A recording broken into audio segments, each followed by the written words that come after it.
amigos, tudo bem com vocês? Na nossa videoaula de hoje, a terceira do Food Facts Essencial, nós vamos aprender sobre as propriedades e o processamento da cerveja, que é muito popular e que muitos amam, mas eu coloco muitos porque eu não gosto. Antes de falarmos sobre o processamento, é importante a gente entender sobre os 4 pilares da cerveja, que são definidos pela Lei de Pureza Alemã de 1516 e que os cervejeiros sigam até hoje. É tipo um guia para os cervejeiros até hoje. Primeiro, água. A cerveja é composta de 90 a 95% de água, por água.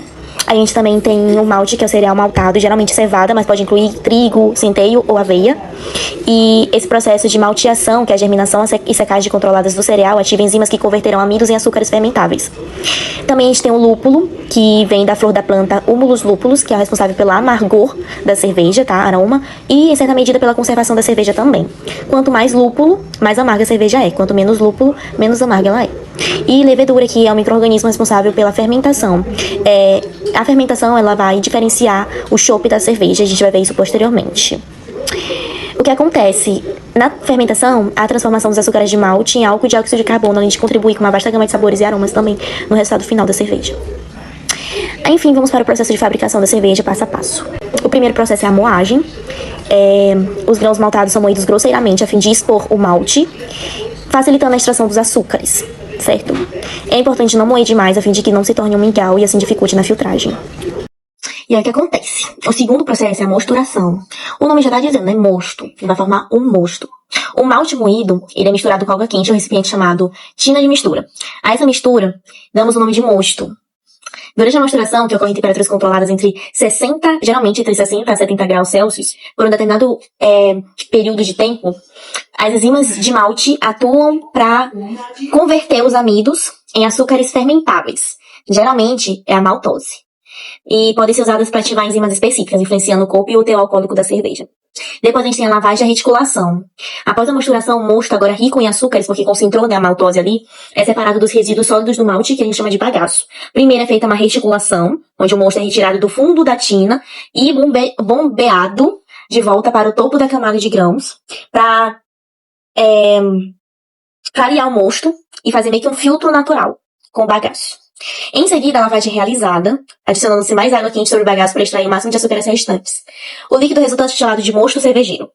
Depois a gente tem a fervura. O mosto cervejeiro é então transferido para a tina da fervura, onde é fervido vigorosamente por cerca de 60 a 90 minutos. Esta etapa é crucial por várias razões. Esterilização, né? Mata qualquer bactéria presente no mosto. A adição de lúpulo. O lúpulo é adicionado em diferentes momentos da fervura. E aí, quanto mais lúpulo, mais amargor na cerveja.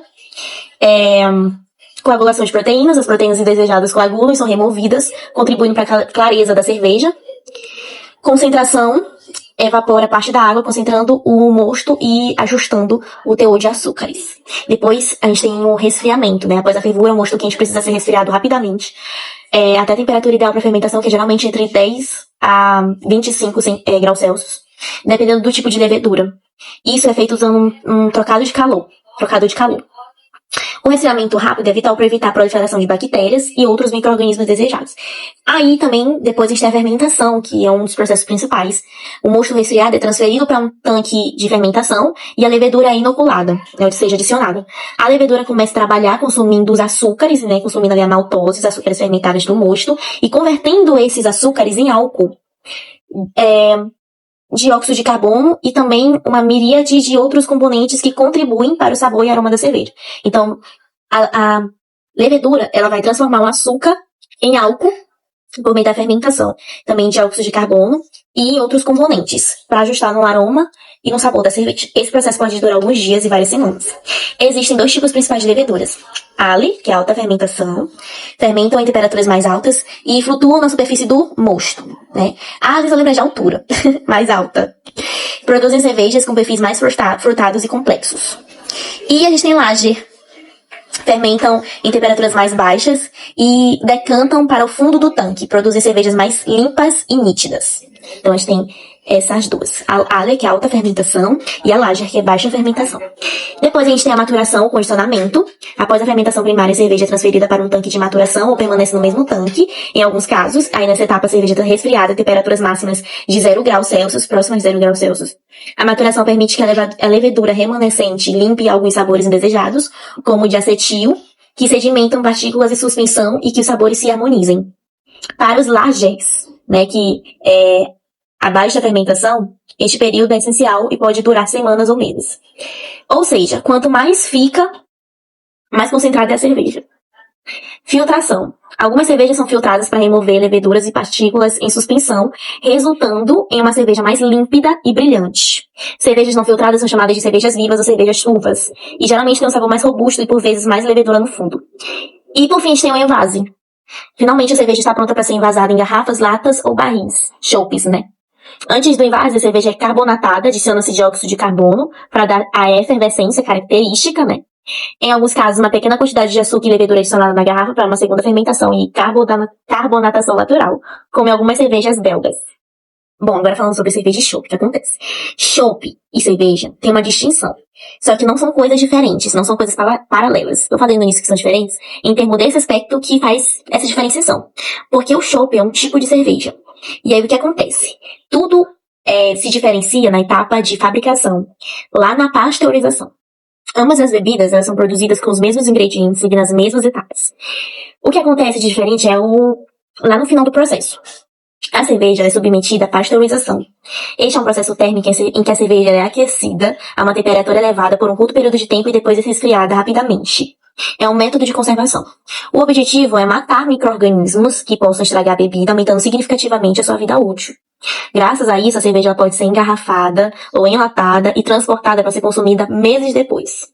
Chopp não é pasteurizado, ou seja, ele não passa por esse processo de aquecer e resfriar posteriormente. Ele é uma cerveja, é um tipo de cerveja fresca, né? Ou seja, é consumida diretamente após a maturação, sem passar por esse tratamento térmico.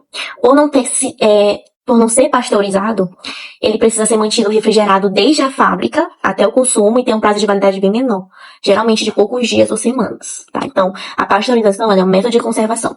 Então, já que a cerveja em si, no geral, passa por esse processo térmico, ela pode ser consumida meses depois. Já o chopp tem que ser consumido o quanto antes, por ter uma vida útil curta, já que não passa por esse método de conservação. Também tem outras diferenças, né? Sabor e frescor. Como o chopp não é pasteurizado, ele tende a ser um sabor mais vivo e fresco, preservando melhor as características originais da fermentação. Quem já bebeu sabe. A pasteurização, mesmo que de forma sutil, ela pode alterar o sabor e o aroma da cerveja. Envase e armazenamento, né? Porque o chopp ele tem que estar todo o tempo bem refrigerado. A cerveja é geralmente envasada em garrafas ou latas, então não é uma necessidade. E o chopp ele é armazenado em barris de metal, inox, pressurizados com dióxido de carbono para serem servidos por uma choperia. E a validade, né? Obviamente, a cerveja pasteurizada tem uma vida longa, podendo durar de 6 a 8 meses ou mais. Já o chopp, ele é questão mesmo de semanas, aproximadamente de 15 a 45 dias, né? De acordo com a refrigeração. Se ela for constante, vai manter aí esse fluxo, certo? Mas da onde que vem essa palavra chopp? Ela é de origem alemã. Schoppen era uma antiga unidade de medida para o volume de cerveja que se popularizou no Brasil para se referir à cerveja fresca servida em um copo. No resto do mundo, a distinção entre pasteurizada e não pasteurizada é feita de outras formas, mas o termo chopp é particularmente brasileiro. Então, se a cerveja for pasteurizada, é cerveja. Se ela não for pasteurizada, é chopp. Essa é a grande diferença. Mas o chopp é um tipo de cerveja. Só que não tem esse método de conservação, não passou por esse método de conservação, portanto a validade é menor.